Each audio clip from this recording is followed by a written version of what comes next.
Bailey. I will be your safari guide as we take our journey through the Harambe Wildlife Reserve. While we're out here, friends, please make sure everyone remains fully seated and keep your hands, arms, feet, and legs inside the truck at all times. We'll be heading into the reserve as soon as we can here. We're just going to wait our turn, but as we are waiting, you can see above your heads there's an animal spotting guide if you have not noticed that quite yet. Those are most of the animals that live in the reserve. We won't be able to find every single animal that lives up there today, but we tend to get pretty lucky, so hopefully we can find a lot of them. But also be sure to hang on tight to any loose belongings you have with you today. It gets pretty bumpy out here. And if anything falls out of the truck while we're on our safari, we are not going to be able to stop to grab it for you. So if anything does fall out of the truck today, just let me know and we'll do our best to get your item back to you by the end of the day. As we are waiting to head into the reserve here, we are just getting in a little bit of traffic already. This happens quite a bit out here. We are going to be visitors in these animals' homes today, so they get the right of way. We always respect that. So there has been lots of animal activity today already causing quite a bit of traffic where animals are going to cross the road sometimes to slow us down, or they may stand and stop in the road, which of course is going to stop us for longer. So we have experienced lots of that traffic already today, especially with this nicer weather. Animals are moving around a lot more in nicer weather, especially. So that is what we are in a little bit of traffic already for, but should be heading into the reserve here pretty soon. Usually does make up for some really good views though whenever we do get slowed down or stopped by animals blocking the road.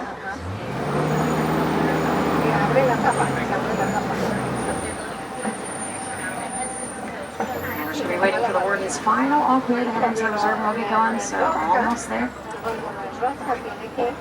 Tiene que estar segura de que enrosque y quede con un clic abajo. Entonces ese clic cuando se cierra la tapa, ya cierra, ahí sí ya funciona. Esa es la clave, porque a mí tampoco me funcionaba. Looks like we are good to get going here, guys. So we are going to be starting our journey off today in the Little Ituri Forest, where usually animals are very good at camouflage. Animals over here tend to use their natural forms of camouflage to blend in with vegetation, so that's how they usually survive out in the wild.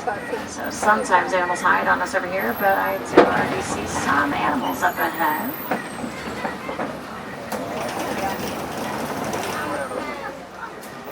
You look way across from us on the right side, there is a dark animal with striped legs. That is the okapi. The okapi looks like it could be related to the zebra because of the stripes. They're actually related to the giraffe with a very similar skull structure and long tongue.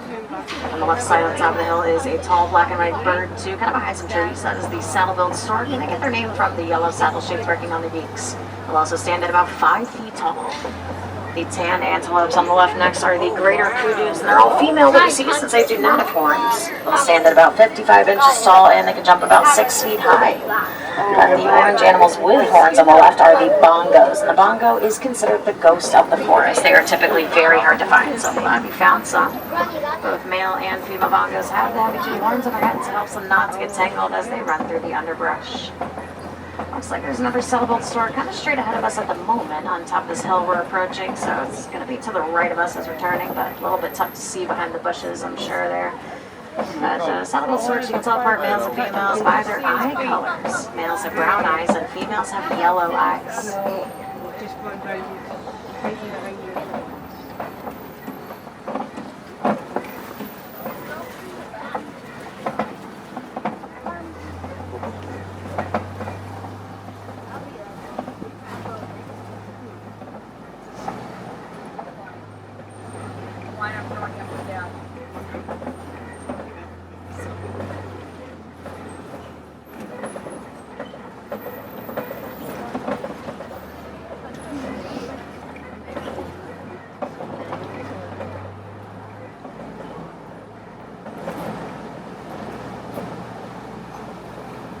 Seems like all the animals in the forest were kind of hanging out all together at the beginning there, so we're going to make our way right into the next area of the reserve. This is going to be the Safi River, where usually we'll find animals either in or around the water.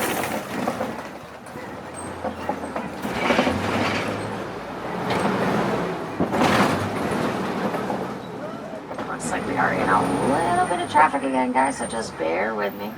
We'll be going poly-poly. That means very slowly as we're going through here.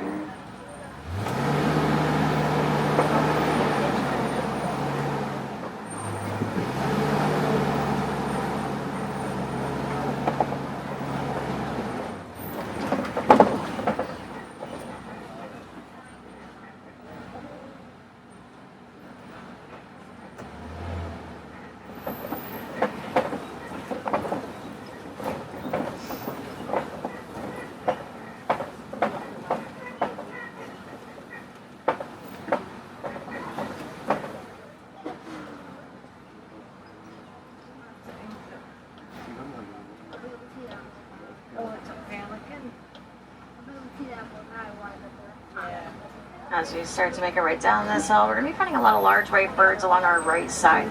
They are pink-backed pelicans. They're going to get their name from the pink color that comes up on their backs during mating season.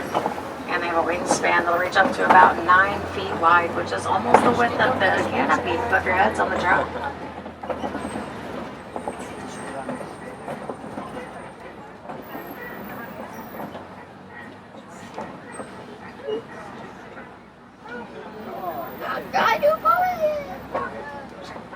Sometimes around here we can find Nile hippos in the water too. It can be hard to find sometimes if they're way below the water, but they do spend most of their time in water anyway.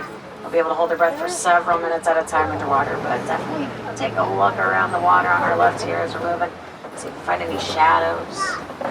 Hippos are nocturnal animals too though, so they are typically resting most of the day and they would be much more active at nighttime.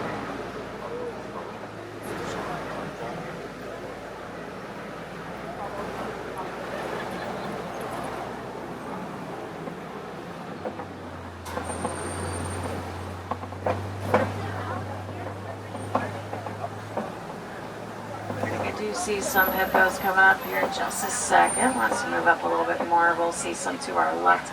And it looks like there's a few of them at least. So a group of hippos. It's going to be called a bloat. We're looking for the bloat coming up here shortly. And Nile hippos are going to be born at about 85 pounds. They can get up to about 5,500 pounds. Start to look to your left now towards the furthest away waterfall. You'll see them a little bit.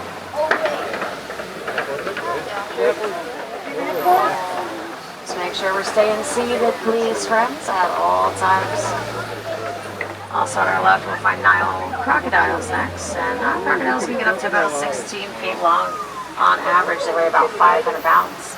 In a single meal, though, they can eat up to half their body weight if they choose. Just gotta make sure we're fully seated, please, friends, at all times. I know it's hard to see sometimes, so we gotta stay on our bottoms.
Now the next area of the reserve we'll be heading into is going to be the savanna.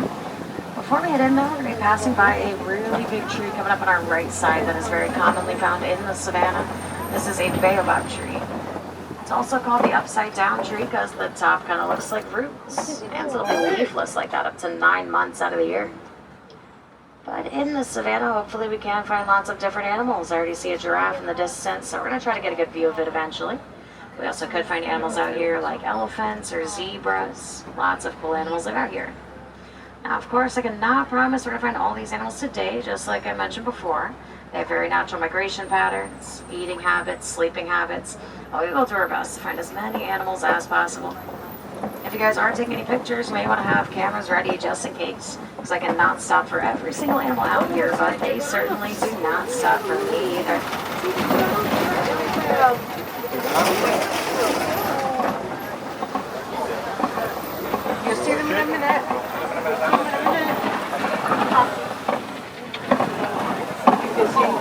we're going to find a group of giraffes coming up here.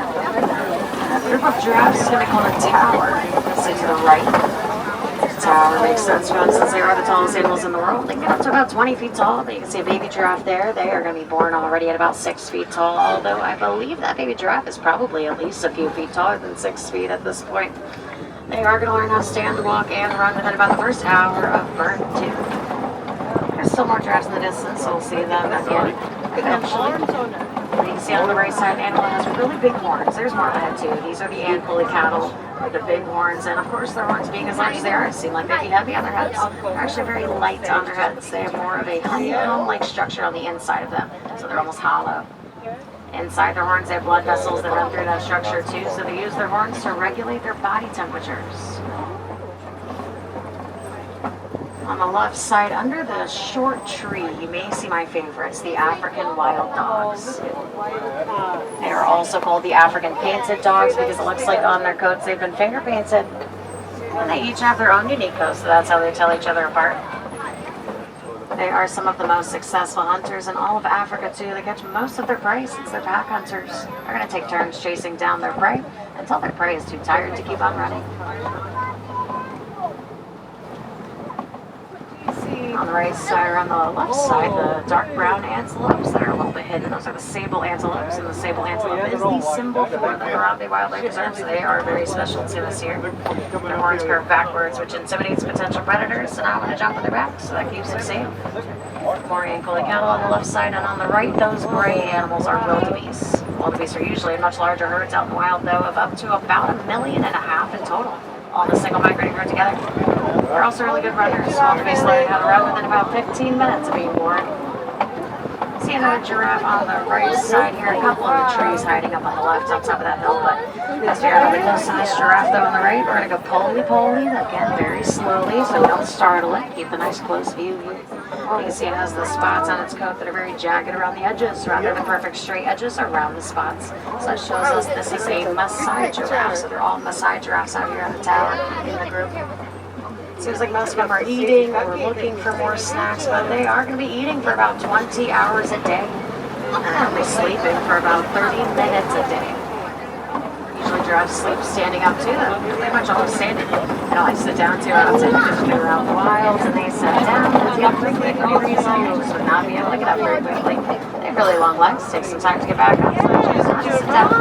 They will sit down more often on a reserve like this because they know they are safe and protected here. Coming up on the right side next, we're going to start to see some tiny antelopes. They are springboks. Although small, these springboks are full grown at about 3 feet tall. They're going to get their name because as they show emotion, they will spring or leap about 6 feet high repeatedly, and they can spring forward about 13 feet forward. Not only are they really good jumpers, but they're also really good runners. Those springboks can run about 55 miles an hour, making them one of the top 10 fastest land animals in the world. So being so well known for speed and agility, the springbok is very commonly known to be the mascot for sports teams in South Africa. A few more of them on the right a little closer for some better views. Still seeing giraffes back there on the right. Also on the right side behind all the palm trees by that giraffe, if you see the large tan antelope, that is the eland. And the eland is one of the largest types of antelopes in the world. They'll stand at about 6 feet tall at the shoulder alone, and they weigh about 2,000 pounds. So at their size, they can jump about 8 feet high from a stand-still position.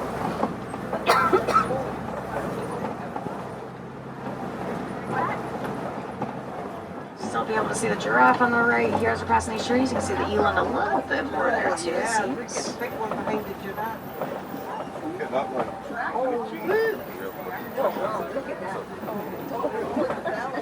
Now, usually the further we get up ahead, we are starting to get into elephant country. So we're going to be on the lookout for some African elephants.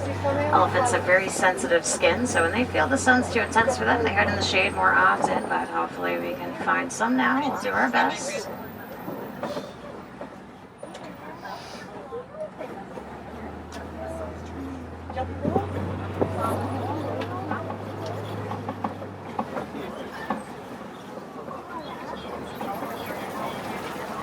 looks like on the right side, we are going to see at least one African elephant here.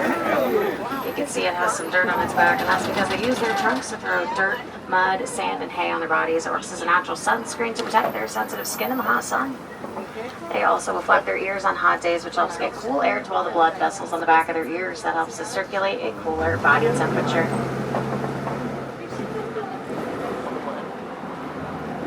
Those elephants are very social animals too. It means we might be able to find some more. So we're going to make our way a little bit deeper into elephant country.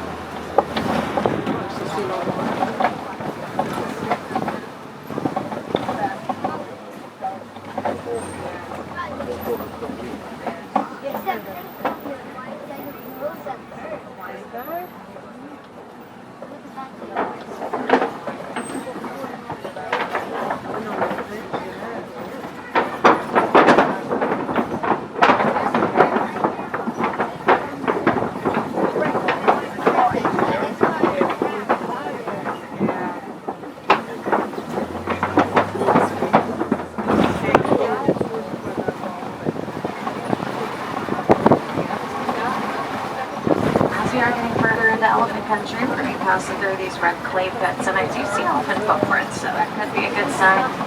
I also see on the right side some tusk marks in the clay. That's because elephants like to eat red clay. It serves as a mineral for them, just like how we might take multivitamins for our minerals.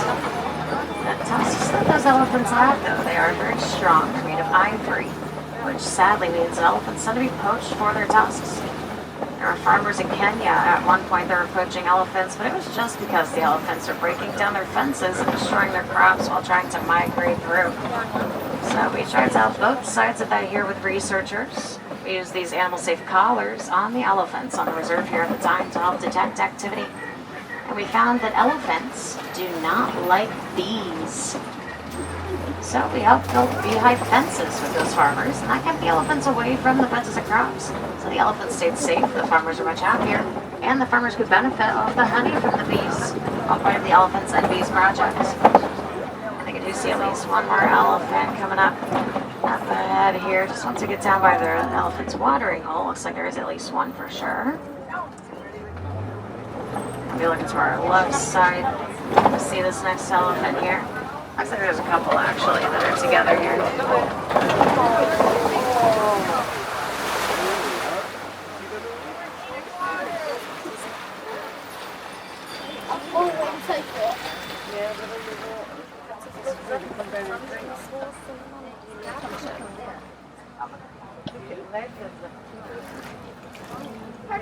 Now next we're going to go around to a group of flamingos on our left side, and a group of flamingos like this will be called a flamboyant. You know, these are the greater flamingos because they are the largest and the lightest colored pink flamingos. They get their pink color from beta-carotene in their diet, and that's found in things like brine shrimp and other little creatures they eat.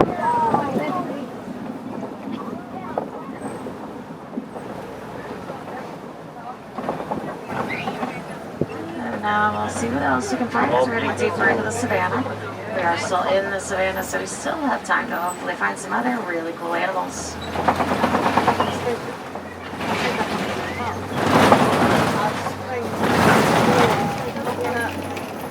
There is a mud wall over here, and that might be a good sign that maybe we'll see some rhinos again eventually. Rhinos like to roll around in the mud, especially on hot days, helps them stay cool, so we can find some rhinos today.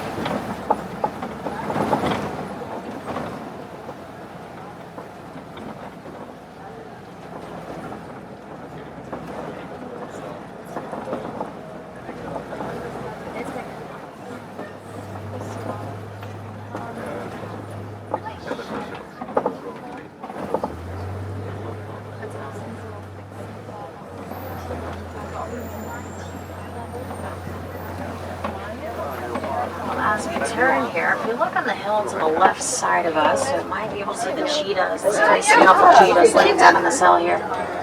Cheetahs are the fastest land animals in the world. They can go from 0 to 60 miles an hour in about 3 seconds. Although they are very fast, they cannot run that fast for very long. They just don't have the best endurance. But they will use their long, bushy tails as they run really fast to help them stay centered and balanced.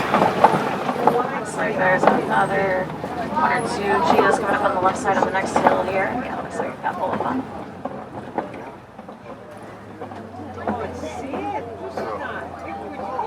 Walking back there too, always cool to see. Now we're approaching a big rock structure up ahead. This is called a kopie. Sometimes you can't find animals around a kopie, so we'll head around and see if anything's going on.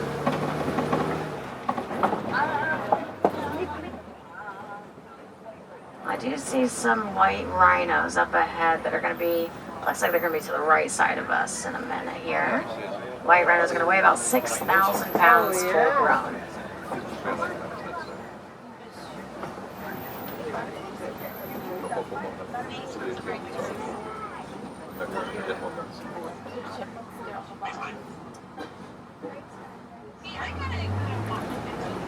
As we're going up to these rhinos on the right of us, we'll also see a lion on the left side. Looks like actually a couple, a male with his head picked up, a female just next to him with her head laying down. There's also a female above that male there.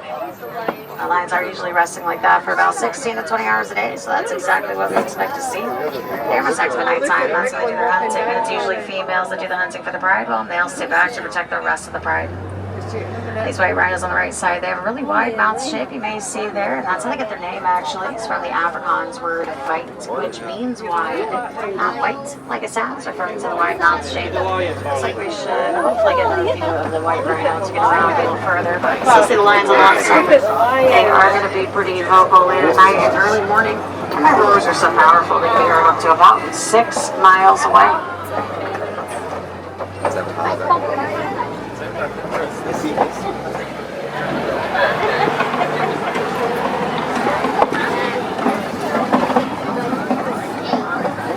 Looks like we're going to be finding different kinds of animals. So we'll find some warthogs coming up on our left side. The warthog is the largest burrowing animal in the world. They'll be backing into their burrows to keep their tusks facing out of them. Since they are very protective, they want to make sure they'll stay safe from anything that may approach. So they'll keep their tusks facing out of their burrows just in case. We'll probably be able to see it again here to get around those rocks on our left. There's also an ostrich up ahead. We'll be seeing in a second here. Looks like 2 of them actually. See the white rhino on the right side one more time. A couple of them, and they have 2 horns on their heads, of course. Those are made of keratin, which is the same material as our nails and hair. So if we found the rhinos rubbing their horns on a tree trunk or something hard like that, it's because they kind of file it down like they do with their nails. Also on the right side, within all those trees and rocks, you may see the brown and white antelope. That is the waterbuck. The waterbuck is going to run into water when predators chase them, hoping that the predator does not chase them into the water, so they use one for protection. These ostriches on our right side, these are both females, and we can tell because of their gray feathers, while males would have black feathers. Largest bird in the world, but cannot fly, instead they use their large wings to change direction as they run. While running, they can reach speeds of about 40 miles an hour.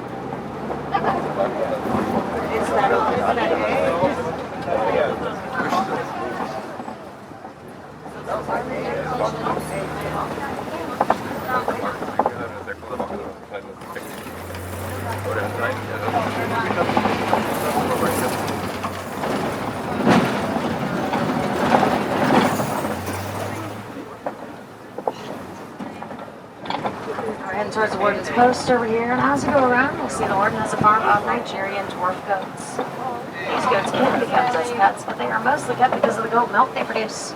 So the warden will give the goats a place to live and food and water, and in return, the goats provide their milk. That can be made into things like cheese and butter to be sold in local villages as resources, rather than having to rely on local wildlife for resources. But now, unfortunately, friends, this is going to be bringing us to the end of our journey today. So I would like to say Asante Sana, which means thank you. So Asante Sana for joining me today, guys. I hope you did enjoy everything you got to see out there with me. But if you guys want to see these animals again, see them doing something different or just a different animal, definitely come back for another safari later. No 2 safaris are ever the same. These are wild animals. They do pretty much whatever they want, whenever they want. So it is cool to see what else they're up to at different times of the day. But if you guys want to help out any of the animals that you saw with me or others out there, simply recycling can do a lot more than we realize. or just conserving or pay for use, and using it as responsibly as possible can help many animals out there. A lot rely on vegetation for their food or their homes, so that can help animals to a great extent. But if you guys want to learn more about the Disney Conservation Fund, it is a non-profit organization that feeds donations made to it dollar for dollar. You can learn more or donate if you'd like to at any merchandise location here in the park. Now in just a few moments, I'll be dropping you guys off so you can head on to your next adventure. So for now, just make sure you guys still have all of your belongings. Don't leave anything behind here in Africa with me. It makes for a long journey back later for you guys. Yeah, you're welcome, guys. Absolutely. Definitely try to come back for another safari later on. Do recommend it. Usually, if you come many hours later, you might be able to find different types of views, like maybe different nocturnal animals being a little bit more awake, or any type of animal that you didn't get to see today, you might get to see later on. Definitely recommend coming back later on.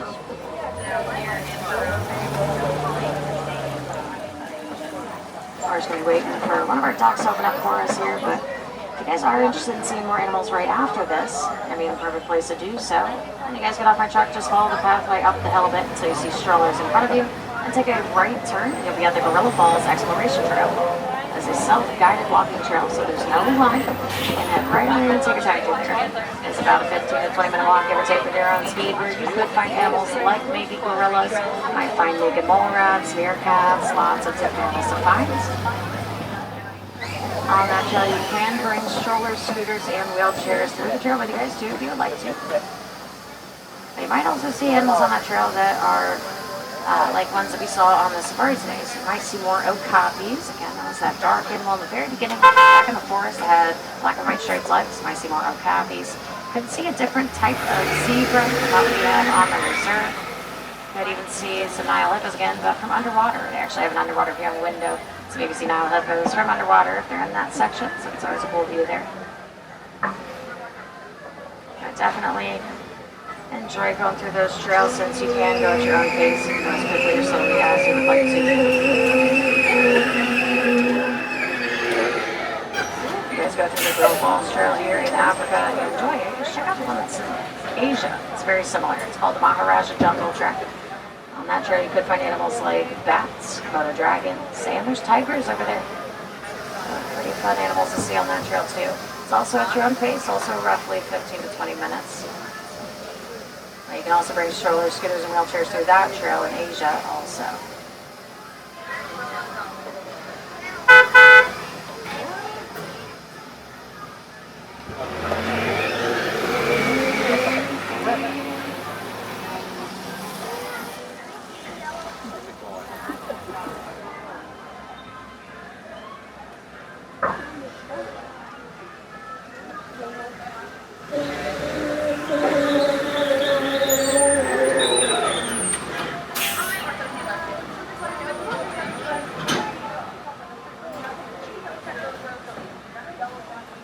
Looks like we are good to get you guys moving along here, so thank you for your patience. As we do make our departure in Harambe, though, we do not like to say goodbye. It's a little bit too final sounding to us here. Instead, what we like to say is Quaharini, and that means to go well. So, Quaharini friends, go well, go wild out there, and enjoy the rest of your journey here in Disney's Animal Kingdom. Again, my name is Bailey. If I had any wilderness explorers on board, you've been riding on Simba 1 with me today.